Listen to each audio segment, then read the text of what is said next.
I used to believe love could fix anything. That faith was my biggest mistake. Her name was Mira, the woman who made my gray world bloom. I met her during my internship at a marketing firm. She was confident, magnetic.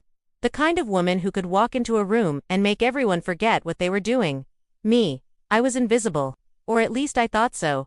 Until the day she looked at me like I mattered. She laughed at my awkward jokes, brought me coffee, helped me with presentations. She made me believe I was someone worth loving. It didn't take long before we became inseparable. I thought she saw something special in me. But what she saw was an opportunity.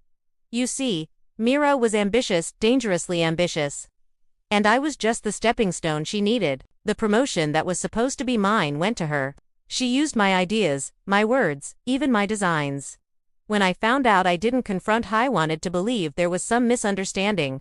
But when I entered the office that morning, I saw her standing with Daniel, my best friend and teammate, celebrating my success as theirs. They both turned, smiling, and Mira kissed him in front of everyone. That moment, it shattered something deep inside me. Rumors spread faster than fire. Arman couldn't handle pressure, they said. He wasn't leadership material. I became the joke in the office, the failure everyone whispered about. I quit a week later. I stopped answering calls, stopped leaving my apartment. Nights bled into mornings. I replayed every conversation, every "I love you," until it all sounded like a cruel performance. But then came the night that changed everything. Daniel called drunk, careless, laughing. He told me they'd used me, that Mira said I was too weak for her world. He laughed about it like it was a funny story, and something inside me snapped. That night, I looked in the mirror and didn't recognize myself.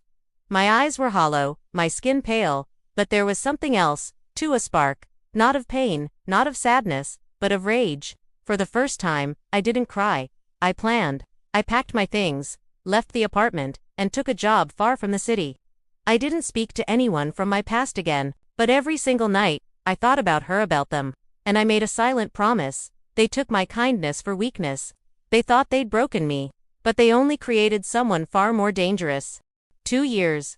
That's how long it took to rebuild myself, piece by painful piece.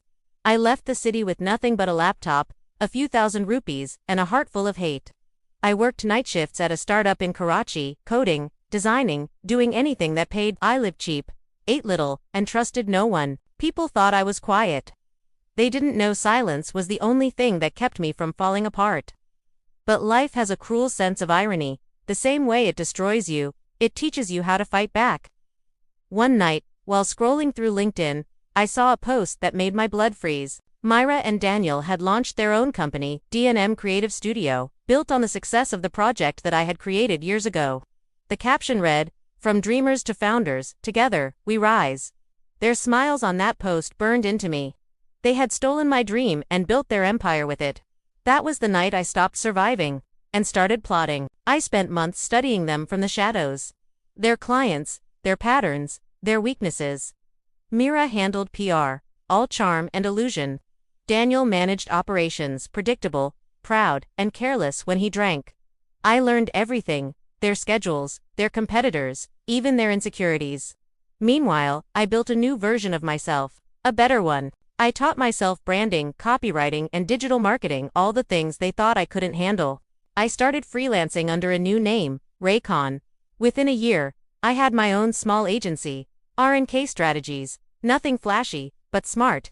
My work started to get noticed. Clients from their network began coming to me quietly, attracted by results, unaware I was the ghost of the man they'd buried. And then fate handed me the spark I needed. One night, I was invited to speak at a business seminar about digital strategy.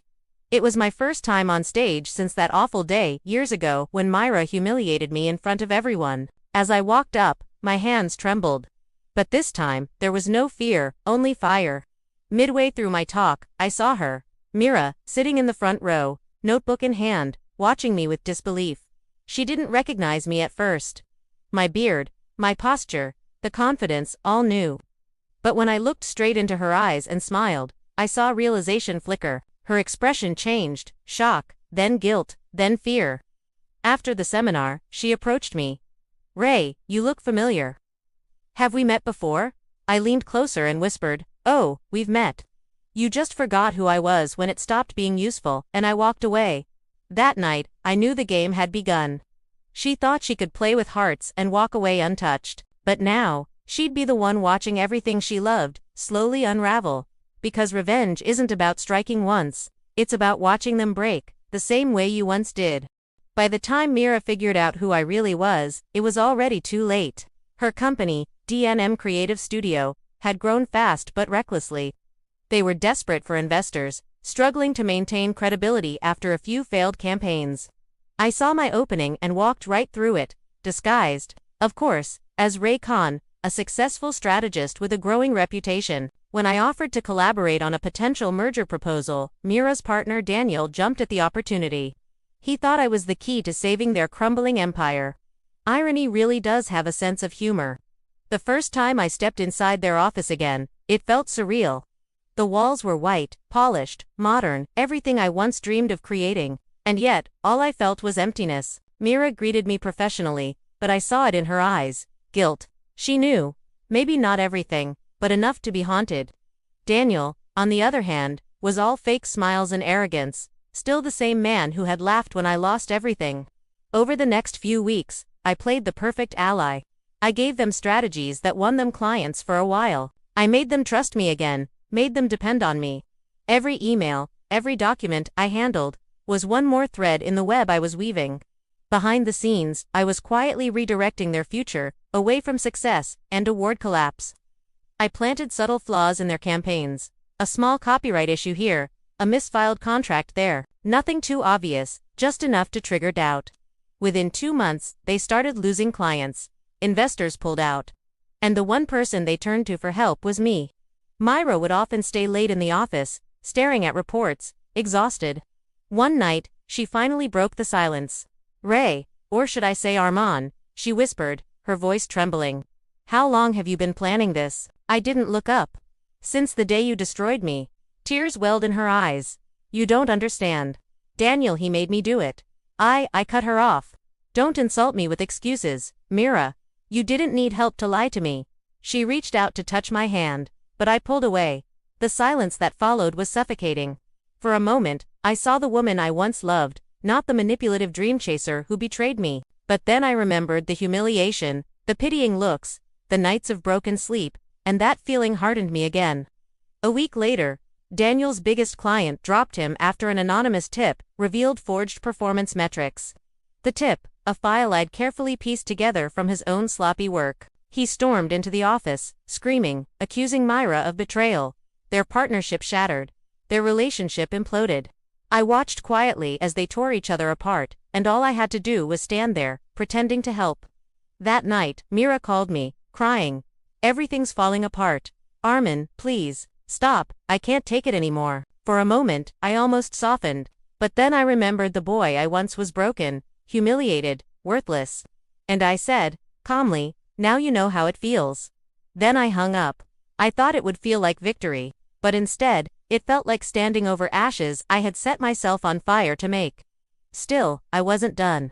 Daniel had to face his own destruction next, and I wanted to be there to watch it happen. When destruction begins, it rarely stops where you intend. I had meant only to break their company to make them feel small, lost, desperate. But revenge has a way of feeding on itself. Once you taste a little power, you want the whole feast. Daniel became the perfect target. He was spiraling, angry, drunk, careless. He blamed Myra for every setback, shouting at her in meetings, calling her dead weight. Staff began quitting. Investors started whispering about insolvency. That's when I made my move. I leaked a few confidential email screenshots of Daniel badmouthing a major client, hinting that he had adjusted reports to keep them happy. I sent them anonymously to a journalist I knew. Within days, the story hit every industry blog. Creative studio accused of data manipulation. The backlash was brutal. Daniel tried to blame a rogue employee, but the digital trail led straight to his account. Sponsors froze payments. Legal teams started circling. Mira called me one night, panic in her voice. "Arman, please, you have to help me. Everything's collapsing. Daniel's losing his mind." For a second, I almost laughed. The girl who once dismissed me now begging for guidance, it was poetic. But the part of me that once loved her still listened. I went to meet her. She was waiting in her office, eyes swollen from crying.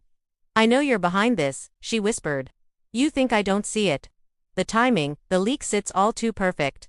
I didn't deny it. Maybe I am. Maybe I'm just giving karma a little push. Her lip trembled. You've already taken everything.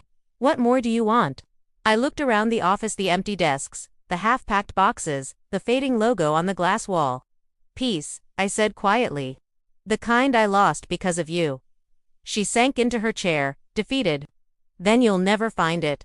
For the first time, I believed her. But before I could process that, the door burst open. Daniel stumbled in, reeking of alcohol, a gun trembling in his hand. You, he shouted at me. You did this to me. Mira screamed. I raised my hands slowly. Daniel, put it down. You don't want to do this. His eyes were wild, bloodshot.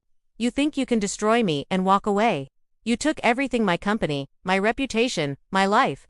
Myra tried to calm him, stepping between us. Daniel, stop. But the gun went off.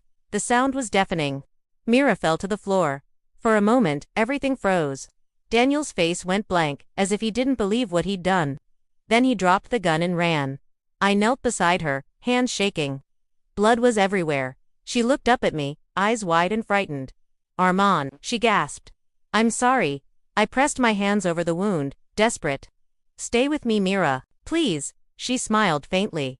You got your revenge. Don't let it kill you too. And then she was gone. The sirens came minutes later. The police, the reporters, the chaos. Daniel was arrested that night. I gave my statement, but the words felt hollow. I had won completely, utterly, and yet it felt like I'd lost something much deeper. For the next few nights, I couldn't sleep. Every time I closed my eyes, I saw her face, the girl who once betrayed me, and the woman who died because I couldn't let go. Revenge had given me everything I thought I wanted, but now it demanded payment. And I wasn't sure I could afford it. 6 months. That's how long it's been since the night Mira died. 6 months since I watched the woman who destroyed me take her last breath in my arms. People said I was lucky that I had survived a tragedy. But I didn't feel lucky. I felt haunted. Every morning I woke up to silence that used to comfort me, but now it only echoed with her last words. You got your revenge. Don't let it kill you too. Daniel was sentenced to 15 years for manslaughter. The studio dissolved. Their names became tabloid tragedies to rising stars who burned too bright and destroyed themselves. But what no one knew was that I had lit the first match. One evening, I received an envelope at my apartment, no name, just a key and a note. If you ever want to know the full truth, come to the address below. It led to an old storage unit registered under Myra's name. Inside were boxes, hundreds of them, filled with sketches, drafts, old photos, and a folder marked AM Project. I opened it. Inside was my original campaign, the one Myra had supposedly stolen years ago. But this time, I saw something that made my hands tremble. At the bottom of every page was my signature. My name. Credited. There were also emails between Myra and Daniel. She had tried to convince him to give me the recognition I deserved, but he refused. He's a nobody, one email read. If he gets credit, we lose our edge. And Mira had fought for me. Even after I quit, she tried to reach me, to explain, but Daniel intercepted her messages. He'd even used her phone once to text me a lie that pushed me further away. I dropped the folder, my heart pounding. Everything I thought I knew. Every reason I had to destroy her. It was all based on his manipulation. She didn't betray me to rise higher. She tried to protect me and lost everything because of it. I sank to the floor, my chest heavy with guilt. I'd spent years feeding my hate for a woman who didn't deserve it. I'd become the very thing she tried to save me from, ruthless, cold, vengeful. For days I couldn't function. The weight of what I'd done crushed me. Until one night, I found a USB drive inside the folder. It contained a video, Mira's last recorded message. Arman, if you ever see this, it means I didn't get to say goodbye. I know you hate me, and maybe I deserve that, but everything I did, the promotion, the company I did to keep Daniel from destroying your work. I wanted to prove you were more than they thought you were. Please, don't lose yourself to the pain I caused. You were meant for more than revenge. By the time the video ended, I was in tears. I realized that Mira's death wasn't just the end of her story. It was the end of the person I used to be. And maybe that's what redemption really is, not forgiveness from others, but forgiving yourself for the person you became in the dark. The next morning, I visited her grave for the first time. I placed a single white lily on the headstone and whispered, I destroyed everything you loved, including myself. But now, I'm done burning. As I walked away, the sun broke through the clouds, faint, fragile but real. That's when I finally understood. Revenge can make you powerful. But only forgiveness makes you free.